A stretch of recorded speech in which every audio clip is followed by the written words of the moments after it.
اور پیشکش ہے تاجدار عادل کی.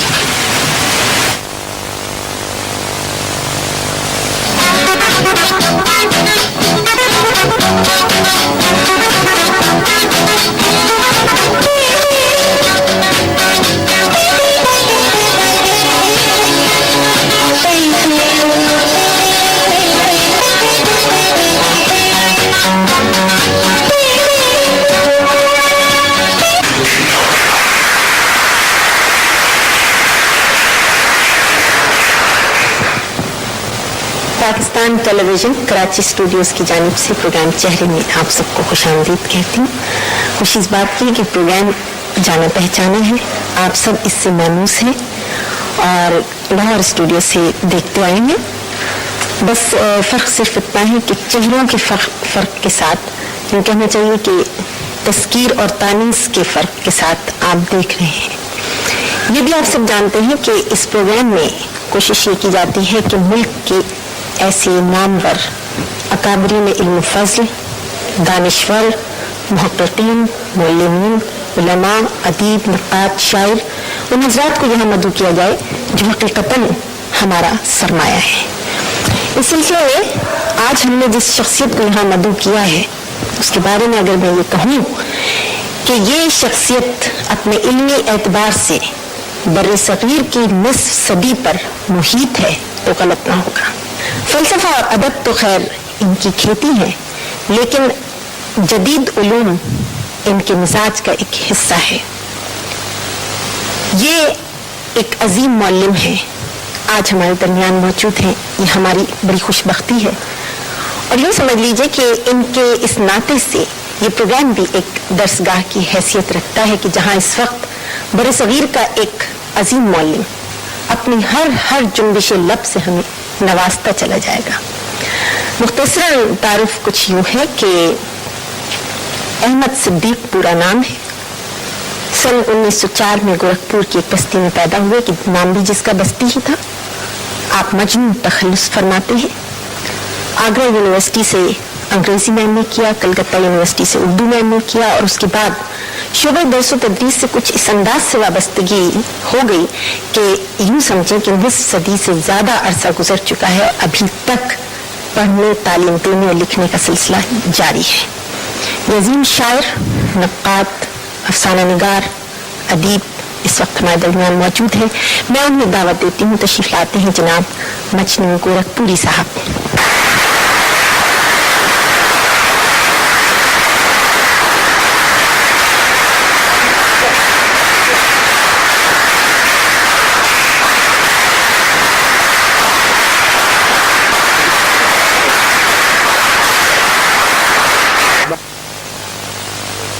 صاحب, آپ کی تو شخصیت اتنی ہشت پہلو ہے کہ میری اس وقت یہ سمجھ میں نہیں آ رہا کہ میں کہاں سے ابتدا کروں.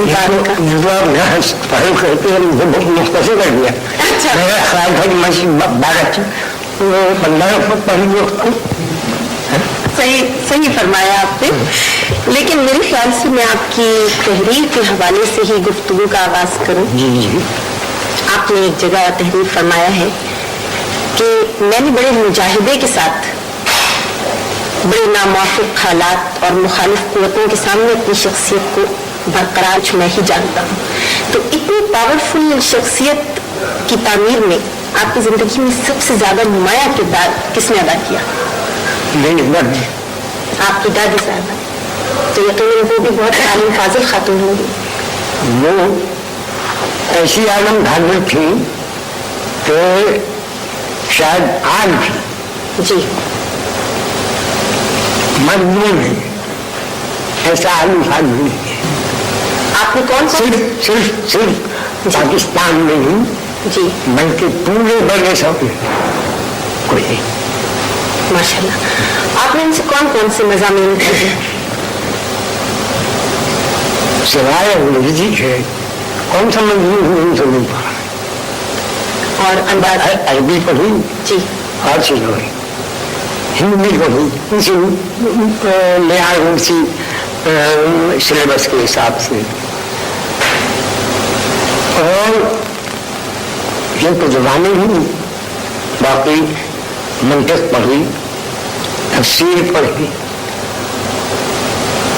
और तफसीरों पर जो तनकीदें हुई जी वो सब उनसे पढ़ी। ये और बात है कि बड़ी अपने अकीदों में बड़ी रासिख थी। वो सबको तमाम मुफस्सिरीन को पढ़ा देती थी और कहती थी गलत कहता है। अच्छा। और वो सिर्फ तफसीर कबीर की कायल थी, इमाम फखरुद्दीन राज़ी थी। तो अंदाज़न कितने से आपका साथ रहा उनसे? 16 में महीने में सन 4 से और 16 तक 15 11 साल। इसलिए कि जिस वक्त के मैंने बिस्मिल्लाह हुई जी उस वक्त से लेकर के दादी की मौत तक और दादी की मौत से लेकर के आज तक मैं पढ़ता गया। माशाल्लाह। अच्छा, आपके वालिद साहब मोहम्मद फारूक साहब बहुत माहिर रियाज़तदान और दीवाना तखल्लुस करते थे, अदब से गहरा रिश्ता। उनसे आपने कुछ असर कबूल किया? उसी के पास कबूल किया, मेरी बड़ी मोहब्बत करते थे वो, मेरे कोई बात चाहते नहीं थे, इसलिए कि दादी ही के पढ़ाए हुए वो भी जी सब कुछ पढ़ने के बाद तब गए थे अंग्रेजी पढ़ने। तो वो एक तो दादी के पढ़ाए हुए, उनके अंदर एक तहम्मुल, एक वक़ारत था। अगर कभी डांटते भी थे तो ऐसा मान होता तो मान डांटा जाना। अच्छा। और अगर कभी तेज जुबान से डांट देते तो दादी पर नाराज होते थे? डांट के चुप हो जाते। अच्छा, वो एक तरह से बहुत जैसा होना चाहिए कि एक मैथमेटिशियन को, एक एस्ट्रोनॉमर को, वो नजूम के माहिर थे, निशाबल माहिर थे, तो जैसा होना चाहिए वो वैसा खोए हुए कुछ खुश हुए। लेकिन मेरे साथ उनका बर्ताव जो है वो बिल्कुल मुख्तलिफ था। अच्छा, आप एक आलिम फाजिल घराने से ताल्लुक़ रखते थे, आपको इतना लोग पढ़ाते थे सब, लेकिन सुना तो ये है कि कोई स्टूडेंट 5, 6, 7 साल एक ही क्लास में रहा कि भाई वो फेल होता रहा, लेकिन आपने इंटरमीडिएट में 7 साल हार्ट का अटैक होता था, मैं सेकंड ईयर में चला जाता था जी, और आखिरी वक्त में मुझे कहा जाता था कि आपकी हाजिरी कम है, बहुत कम है, लिहाजा आप तो इस क्लास में रोक दिए जाते, आप ध्यान नहीं दे सकते। तो मेरा दम घुटता था उस क्लास में, इतना पढ़ चुका था मैं माहिर, और अपने साथ जाके मदद से, अपने वालिद के मदद से इतना पढ़ चुका था कि उसमें लज्जत बात नहीं होती। मतलब इंटरमीडिएट तक आप उस सब्जेक्ट पे उबूर हासिल कर लेते थे, खूब पढ़ लेते तक की किताबें साइंस बायोलॉजी जब मैंने ली थी तो साइंस और बायोलॉजी, फिजिक्स, केमिस्ट्री, मैथमेटिक्स में अपने अमेरिकन असातिज़ा से जी, मैं बड़ा बेफिक्र था, वो मुझसे बहुत बेफिक्र होते थे, तो उनसे इतना हासिल कर लेता था कि BSc MSc तक उबूर हासिल हो जाता था। मुलाजमत आपने कब किस सन में शुरू की? क्योंकि उसके लिए तो फिर आपको BA और MA भी करना पड़ा होगा। ये बड़ी लगभग मेरी सावधान की दास्तान हो जाएगी। आपने पढ़ी है लगभग मेरी सावधान की दास्तान? अगर नहीं पढ़ी मैं कहाँ तक सुनाऊँ? लगभग मेरी सावधान की दास्तान अगर नहीं पढ़ी है तो पुलिस मिशन में पढ़ी है, लगभग मेरी सावधान की दास्तान। खैर,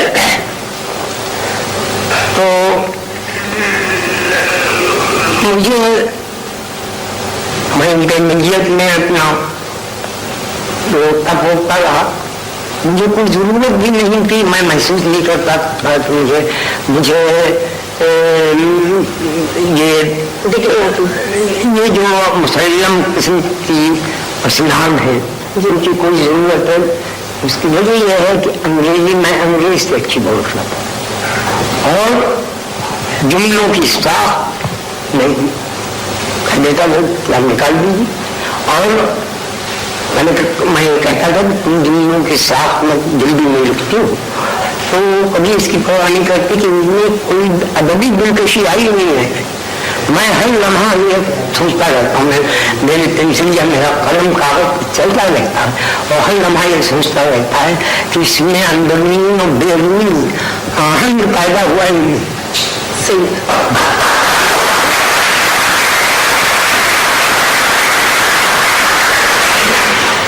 प्रोफेसर साहब, अभी आपसे तो हमारी गुफ्तगू जारी रहेगी, लेकिन और भी आप नाते में लोग आए हुए हैं, आप बुलाइए। असल में आपने तो बूढ़ा जब अकेला रहता है तो किसी को भी आजकल अगर बूढ़ा बना मालूम कर नहीं, मैं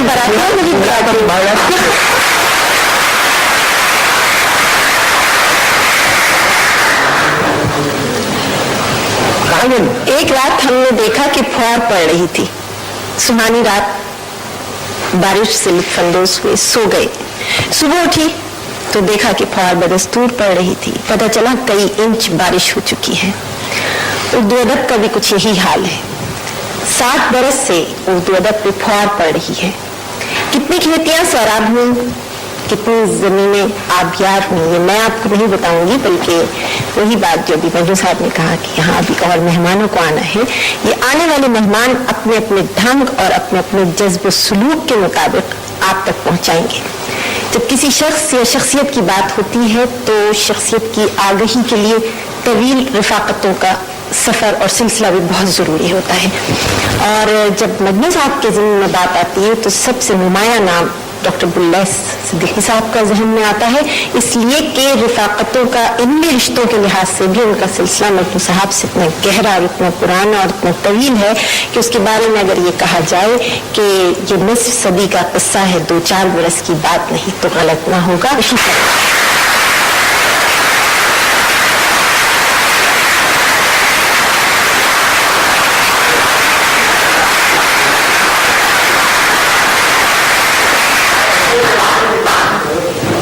डॉक्टर साहब, आपका और मजनू साहब का तो एक बहुत तवील रफाकतों का सिलसिला है। आप हमें ये बताएं कि आपने सबसे पहले मजनू साहब को कहाँ देखा, कब देखा?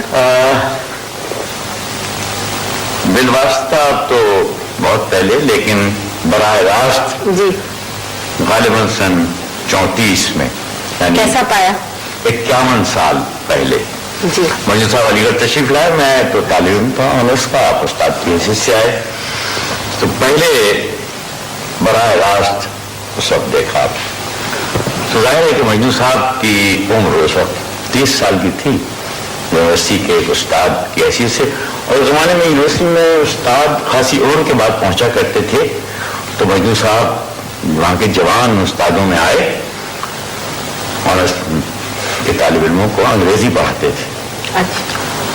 उस जमाने में अंग्रेज भी अंग्रेजी पढ़ाने वाले मौजूद थे, लेकिन मजनू साहब की शख्सियत सिर्फ अंग्रेजी पढ़ाने या अंग्रेजी के उस्ताद की नहीं थी। हमने देखा कि अंग्रेजी से ज्यादा उससे पहले उनकी शोहरत उर्दू के जरिए से और वसीले से हुई थी, शायरी के जरिए से, नस्ली तहरीरों के जरिए से। तो फिर जरा करीब से देखने का अवसर मौका मिला, फिर बीच में थोड़ा बहुत, और फिर कम बेश आखिरी 10 साल जब आपने कराची में तजवीज़ फरमाई, उसमें जमाने में एक छोटे रफीकार की हैसियत से आपको देखने का मौका मिला। तो यूँ तो बहुत सी, जैसे आप फरमा रही थी, शख्सियत के पहलुओं जिन पर गुफ्तगू हो सकती है, लेकिन पहली चीज़ जिससे मैं मुतासर सन 34 में हुआ था वो एक खास जिंदगी का नज़्म व ज़ब्त था। मुझे याद है कि मैंने उर्दू मौला के एक जलसे की किसी तकरीब में दावतनामा लेकर नौजवान से पेश था, तो गया, वक्त नहीं लिया था पहले और ज़्यादा वक्त भी था।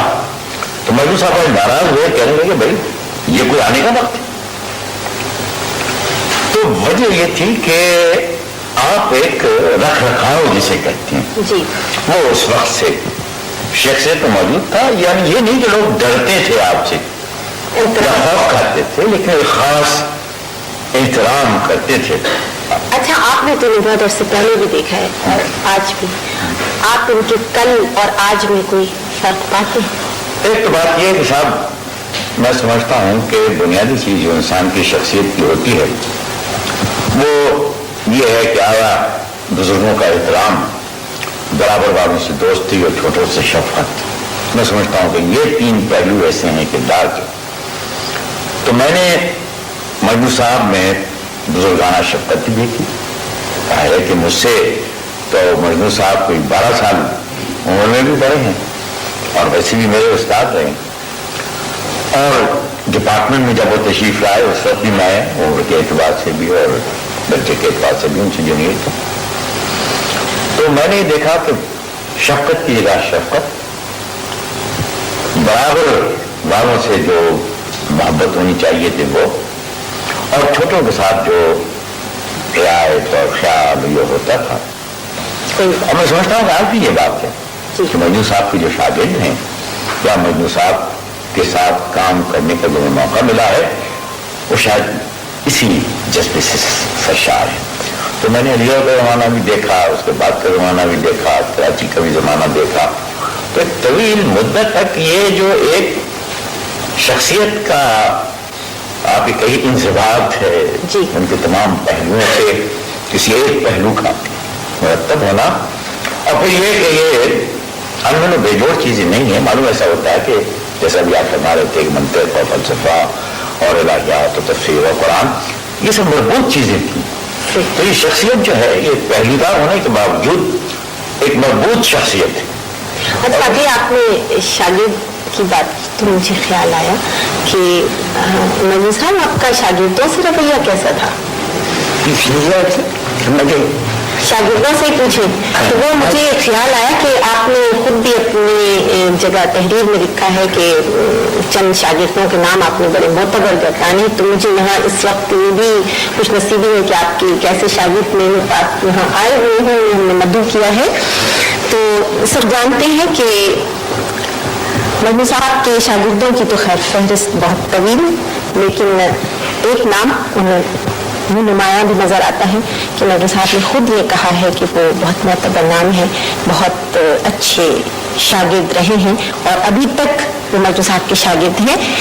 چہرے کے مصنف، بہت اچھے شاعر، بہت اچھے نقاد جناب انجم اعظمی صاحب.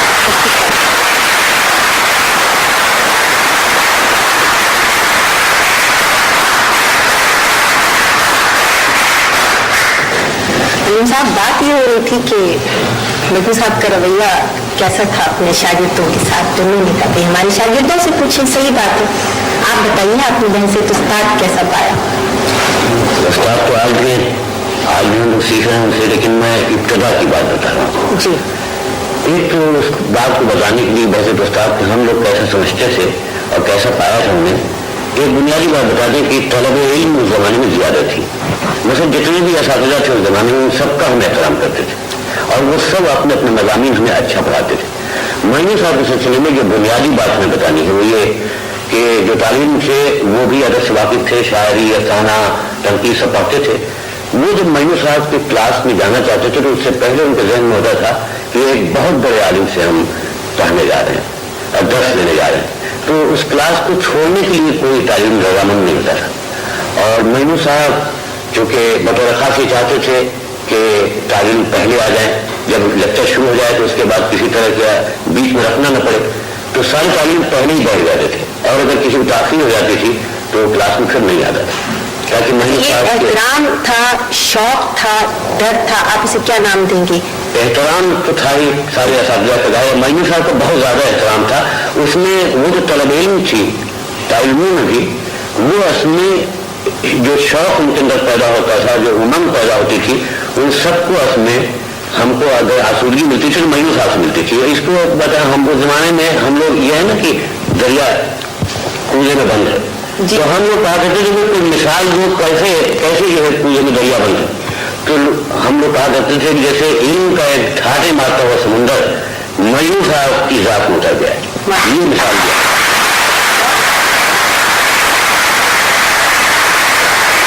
ایک فخر फर्क भी था उन लोगों, मतलब मजनू साहब पूरब के रहने वाले, तो जैसे वहाँ सावन की घटा, भादों की घटा, तो ये दोनों रंग थे मजनू साहब के मिजाज में। अच्छा, घटा गरजती मध्यम भी, और लेकिन बारिश उसकी होती है, बारिशें होती है, मजनू साहब के यहाँ इल्म अदब की बारिश होती थी। लेकिन ये फर्क था हम लोगों को कि जिस शख्सियत से हम लोग पढ़ रहे हैं वो बरसगीर में मरकज कैसे सकता है, जो बहुत बड़ी शख्सियतें थी उनमें हमने देखा, मुशायरे हमारे होते थे गोरखपुर में, जितने मुशायरे होते उसके मुहरमा मजनू साहब थे। फराज साहब को खत लिखा वो फौरन आ गए, जिगर साहब को खत लिखा वो फौरन आ गए। मैंने बड़े शोरा के नाम इसलिए लिखे कि तमाम दूसरे शोरा इसी तरह आते थे, तो हम लोग को मुशायरे करने में आसानी बहुत थी। मजनू साहब से कह दिया, मजनू साहब ने खत लिख दिया, मुशायरा हो गया, और इतना आलिशान मुशायरा होता तो यादगार रहता था। अच्छा, आप जब इनसे पढ़ा करते थे तो कोई ऐसा शायर जिसे बहुत शौक से मजनू साहब पढ़ाने चाहते हो, कोई ऐसा नुमाया शायर था कि जिसको पढ़ाते वक्त कुछ ज्यादा ही शौक का मुजाहरा होता? मजनू साहब के बारे में एक बात बता दूं, उसमें पढ़ाना और लिखना चूंकि दोनों का अमल साथ साथ है। कायम चांदपुरी मीर के दौर में मीर को भी तनकीद में हमारे यहाँ जिस तरह मजनू साहब ने उसको पहली मतलब जिस तरह तनकीद की और दरियाफ्त करना कह सकते हैं उसे, हालांकि मीर तो मीर से सभी वाकिफ उनकी अजमत से, लेकिन कायम चांदपुरी को बिल्कुल जो है मजनू साहब की दरियाफ्त है। हालांकि बहुत अच्छे शायर थे, लेकिन तनकीद बहुत अच्छा शायर गुमनाही में जा पड़ता है।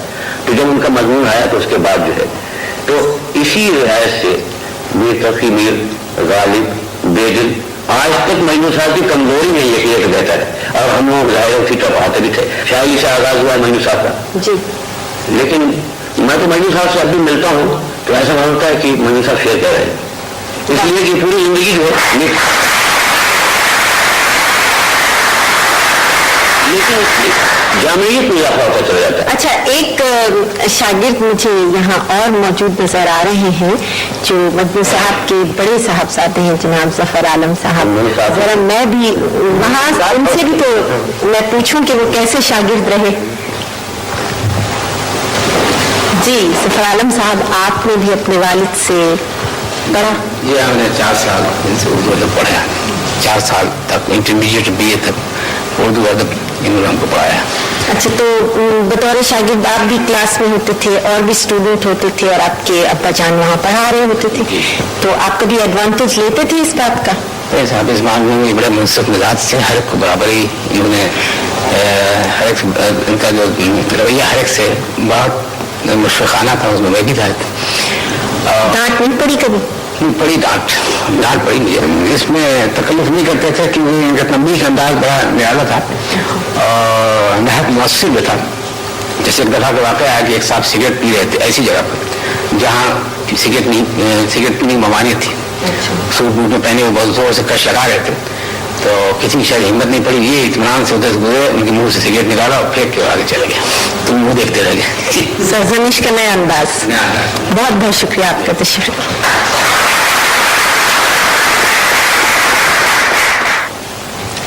आप ये बताएं कि खुद आपकी पसंद का गालिब रुझान किस शायर की तरफ रहा? मखसूस शायर किस जबान में? उर्दू में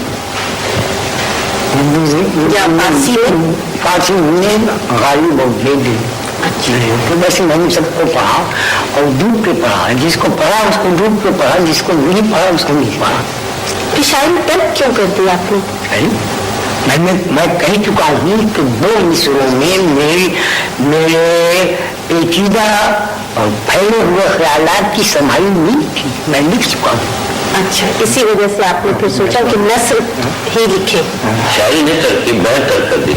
अच्छा अच्छी बात। शायरी के हवाले से ही हम एक और मेहमान को यहाँ मदऊ करेंगे, और वो मेहमान भी समझिए कि अदब नवाज भी है, अदीब भी है। मजनू साहब की किताब गालिब शख्स और शायर को शायर करने वाले शबनम रूमानी जितनी खूबसूरत किताब शायर की है उतना ही खूबसूरत मिजाज रखते हैं, और अपनी किताब का नाम रखा जजीरा। बहुत अच्छे नक्काद, बहुत अच्छे शायर तशरीफ लाते हैं शबनम रूमानी साहब।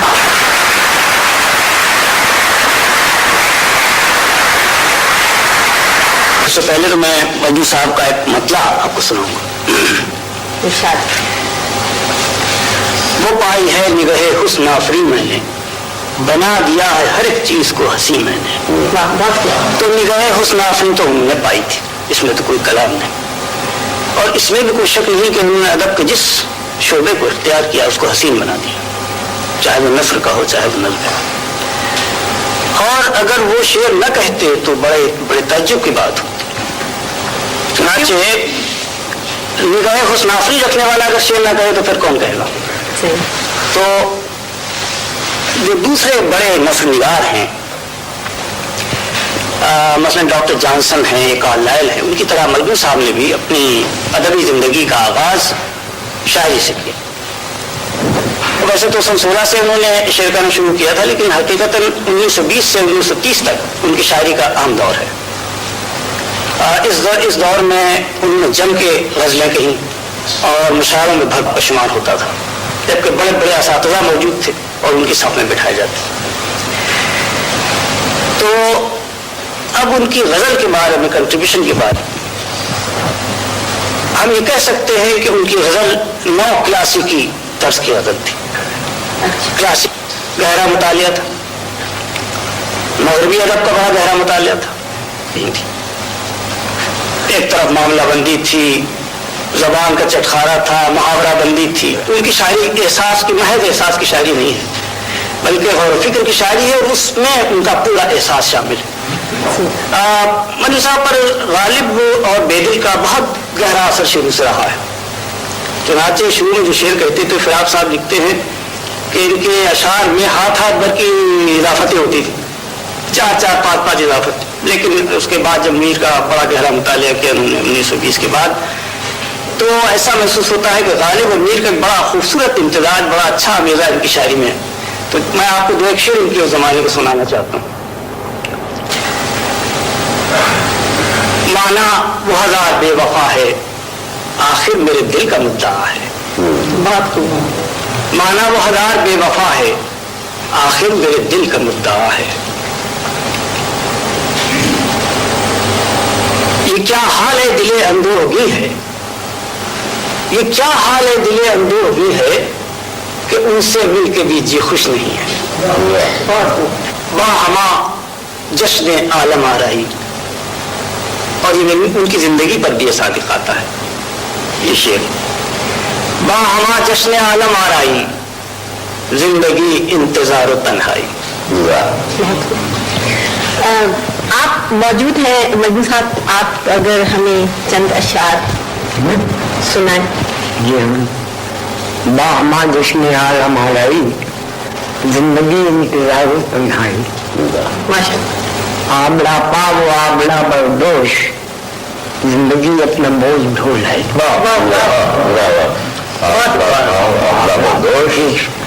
زندگی اپنا بوجھ ڈھول ہے. ایک پوری عاجزی تو ہے اور بوجھ، ورنہ فرزانہ ہوں میں سودائی. بہت اچھی، ورنہ فرزانہ ہوں میں سودائی. کیسو فرحاد و سرمد و مجنون، کیسو فرحاد و سرمد و مجنون، سب کے سب اپنی گاؤں کے سودائی. شعر تھا کہ حسن عشق عشق آوارہ حسن ہر جائے. عشق آوارہ حسن ہر جائے. کون پھر کس کا اعتبار کرے، عشق آوارہ حسن ہر جائے.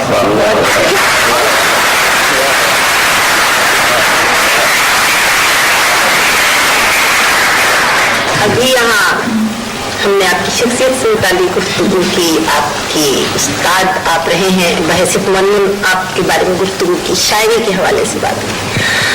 آپ کی ادبی دنیا میں ایک حیثیت بہت عظیم نقاد کی حیثیت بھی ہے. تو آپ اپنے آپ کو بحیثیت افسانہ نگار زیادہ بہتر تصور کرتے ہیں بحیثیت نقاد؟ پھر آپ نے ایسا آپ نے سب پڑھا نا. جی جی جی تو جو فیصلہ آپ کیجیے کہ میں افسانہ نگار اچھا ہوں کہ نقاد اچھا ہوں کہ محل وکیل اچھا ہوں. ایسا ہے کہ ہم کسی ایسے شخص کو نہ بلا لیں جو ذرا معتبر ہو اور خود بھی نقاد ہو. پوچھ کو ملا کا اپنا ایک خاص انداز ہے. تشریف لاتے ہیں جناب سحر انصاری صاحب.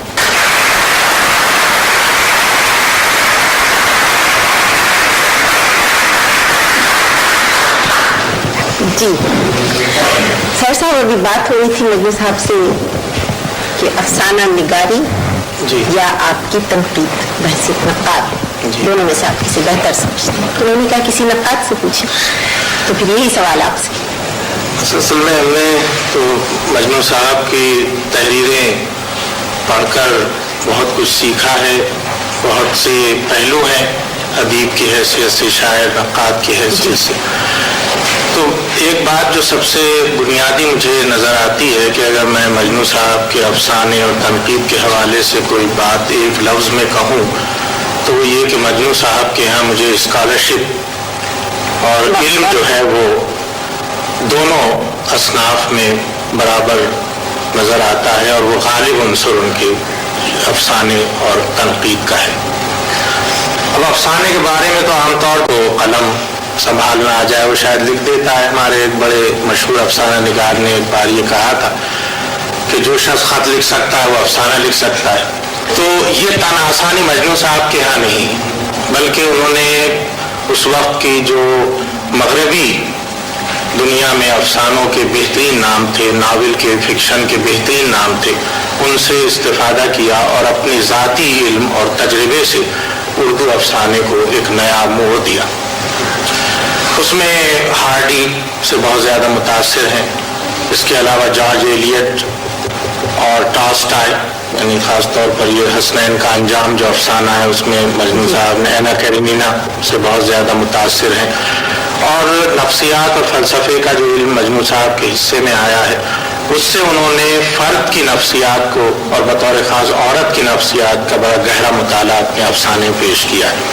तो अफसान साहब का दो लिहाज से बड़ी अहमियत रखता है। एक तो ये कि ख़ुद उससे पहले जो अफसाने लिखे जा रहे थे उनमें किरदार का नफ्सियाती इर्तिक़ा इस अंदाज से नहीं मिलता था जैसे मजनू साहब के अफसानों में पेश किया गया। दूसरी ये कि अगर हम इंसानी फितरत का मुताला करना चाहें तो जाहिर है कि वो जो सपाट और फीकी किताबें हैं जिनसे जज्बा नहीं उभरता वो तो अपनी जगह ठीक है फ़नी मालूमात के लिहाज से, लेकिन अगर कोई दिल धड़कता हुआ है, कोई मिजाज इंसानी की कोई हम ताबीर और तफसीर को देखना चाहें तो उसके मुताले के लिए मेरा ख्याल है कि मजनू साहब के अफसाने बेहतरीन नमूना बन सकते हैं। इसकी एक मिसाल जो अमली तौर पे मेरा ख्याल है कि शायद ही किसी के हिस्से में आई हो कि मजनू साहब का एक अफसाना है समनपोश। एक साहब अलीगढ़ के शफकत साहब उसे पढ़ते थे मुस्तकिल और ये कहते थे कि अफसाना मेरी जान ले लेगा, और ऐसा हुआ कि एक बार वो हरकत कल्ब बंद हो गई उनकी, वो अफसाना पढ़ते। तो गोया ये एक इन्वॉल्वमेंट या अफसाने में या किसी तहरीर में इतना जज्ब हो जाना कि वो जिंदगी और मौत का मसला बन जाए, मैं नहीं समझता कि हर लिखने वाले के हिस्से में ये बात आई या उसके बस की बात। जी हाँ, उसके बस की बात हो। तो ये मजनू साहब की जान के मुश्किल के नहीं निकालता कि वो शख्स मर जाएगा, अगर वो समनपोश के नाम से बहुत मौसूम हो गया। क्यों लिखा था ये भी तो है ना, आपने तो लिखा था, वो पढ़ा, उसके दिल पे असर। साहब अगर ये कहा जाए कि मजनू साहब बहुत वक्त मसीहा भी हैं और कातिल भी, बड़ी पुरानी खबर से उन्होंने हड्डियाँ निकाली, कायम चांदपुरी की, और जहाँ पहुँच के एक हयात जावेद बख्श दी, सही, और एक तरफ शफकत उमा दी।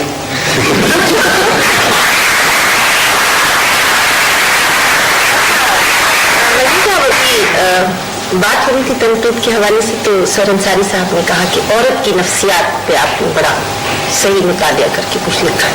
तो वो आपकी तहरीर का एक जुमला मुझे याद आया कि आपने जमीला बेगम का जो जिक्र किया है, मेहदी अफादी की साहबजादी का, आपने लिखा है कि जमीला बेगम मेरी जमालियाती ज़ौक़ की तस्कीन का सबब रही। मेरी जमालियात की ज़ौक़ के लिए बहुत बड़ा सहारा, बहुत बड़ा जुमला है। वो न्याज की हुई ख्वाहिश, न्याज फतेहपुरी और शहाद की सरगुज़श्त पढ़ा करती है, और मैंने भी बहुत तो न्याज की जादू बयानी का उनको मैं हमेशा से खाई हूँ, लेकिन शहाद की सरगुज़श्त बहैसियत एक नावल मुझे मुतासिर न कर सका, इसलिए न तो उसमें किरदार का नहीं, किरदार का कोई इम्पैक्ट पढ़ने वाले को पड़ता, और वो एक खारिजुल मरकज शख्सियत मालूम होती है एक्सेंट्रिक, जो बजाय पाँव के बल के सर के बल खड़ा हुआ। ये मुझे एहसास हुआ। तो मैंने कह दिया न लिख सकने की बात।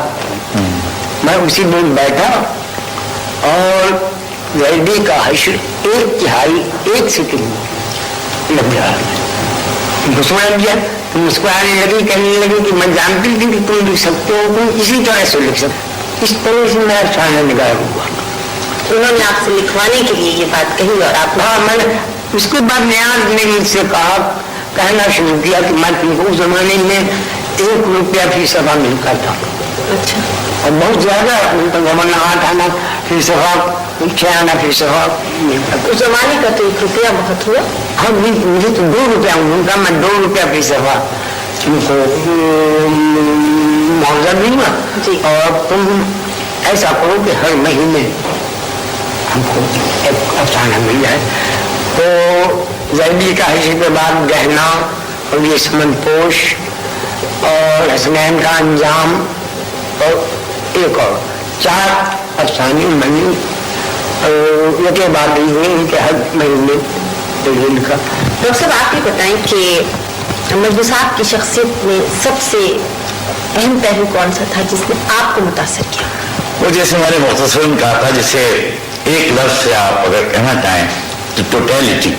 शख्सियत खानों में नहीं बटी हुई है कि मजनू साहब अफसाना निगार अलग हैं, तो नक़ाद अलग हैं, तो आलिम अलग हैं, तो उस्ताद अलग हैं, बल्कि एक कम्पैक्ट शख्सियत है, एक टोटल जिसे कह सकते हैं।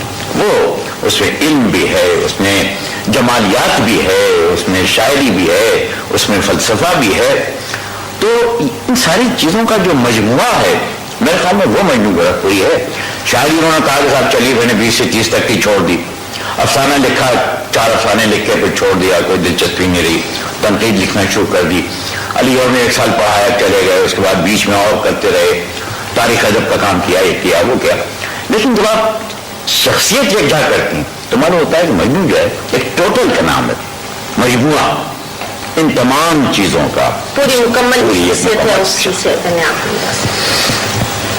आज़मी साहब, आपसे भी मैं ये सवाल करना चाहूँगी कि मजनू साहब की शख्सियत के किस पहलू ने आपको सबसे ज़्यादा मुतासर किया? एक तो मैं खाजी एतबार से देखता हूँ, अलग से इस वस्ताद शागिद कह रहा था कि वो इस के बहुत बड़े नक्काद है। ये इनकी एक बहुत ही मुस्तहकम हैसियत है। और मुझे कैसा मालूम होता है कि जैसे मजनू साहब या इस पाए के जो लोग होते हैं, इनसे इल्म को सरबलंदी मिलती है। पूरी जिंदगी को एक की कुल्लियत को जो है देखना अगर हो तो हमें मेरा ख्याल है बड़े लोगों की जिंदगी में वो चीज़ मिलती है जो इल्म के लोग भी साथ साथ, क्योंकि जामियत इल्म के बगैर नहीं पैदा होती। तो उन शख्सियतों में से एक मजनू साहब। शबनम रुमानी साहब, आपका क्या ख्याल है? आप मजनू साहब की शख्सियत का कौन सा पहलू सबसे ज्यादा मुतासर कर गया? मुझे तो साहब जो कशिश मजनू साहब में है वो उनकी शख्सियत का बेसाख्तापन है जी। यानी उनकी जैसा अब्दुल्ला साहब ने फरमाया कि एक टोटलिटी है उनकी शख्सियत, उनकी तहरीर का बेसाख्तापन, उनकी तकरीर का बेसाख्तापन, उनकी मोहब्बत का बेसाख्तापन, वो बच्चों के साथ बच्चे और बूढ़ों के साथ बूढ़े और आलिमों के साथ आलिम और दानिश्वरों के साथ दानिश्वर, एक बिल्कुल बेसाख्तगी जो उनकी शख्सियत की है जिसको मैं कोई और नाम नहीं दे सकता। मुझे सबसे ज़्यादा वो पसंद। सर अंसारी साहब, आपसे अगर मैं यही सवाल पूछूं कि मजनू साहब की शख्सियत के किस पहलू से आप मुतासर हुए? मैं इस पहलू से मुतासर हुआ कि मुझे मजनू साहब की शख्सियत में मारूजियत या ऑब्जेक्टिविटी जो है वो सबसे ज़्यादा नुमाया नज़र आई।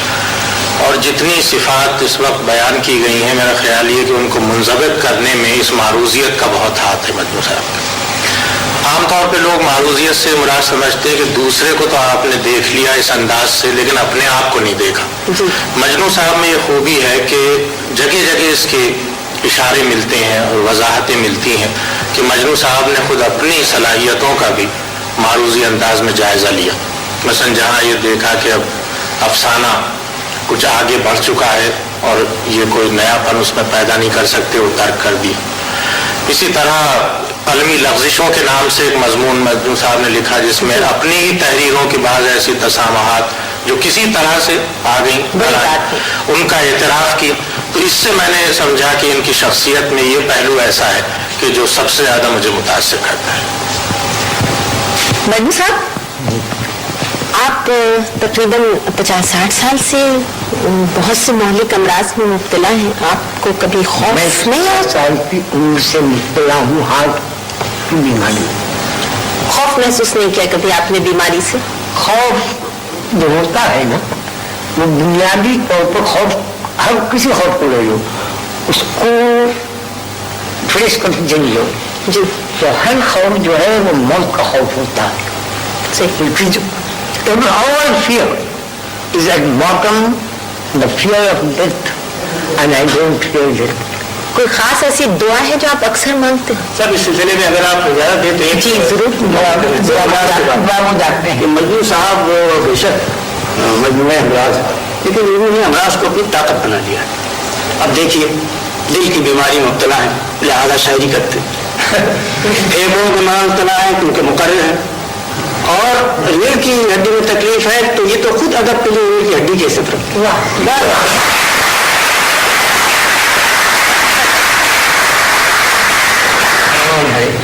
मैं आपसे ये पूछना चाह रही थी कि कोई ऐसी खास दुआ है जो आप अक्सर करते हैं?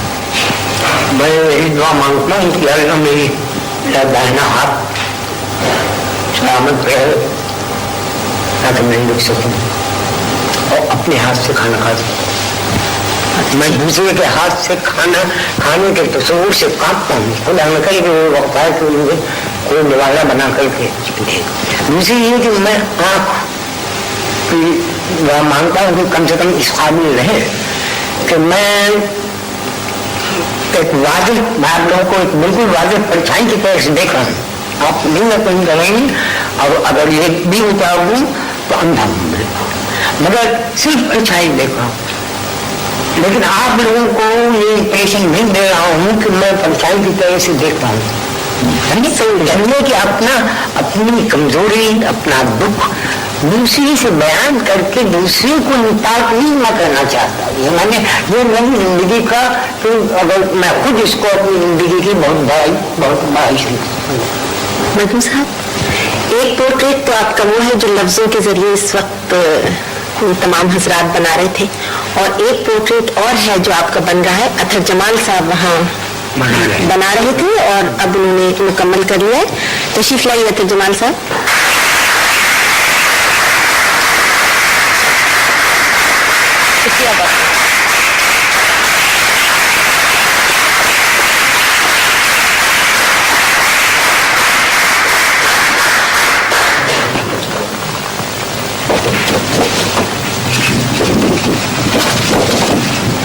कैसा लगा आपको ये पोर्ट्रेट? बहुत अच्छा लगा। सही बना हुआ? बिल्कुल सही है। वो एक शेर इस वक्त याद आया है, चल ए जुनून इश्क कि अब कौन आएगा लैलाए अक्ल खाम के गेसू संवारने। इसके साथ ही आपसे इजाजत चाहती हूँ। खुदा हाफिज़।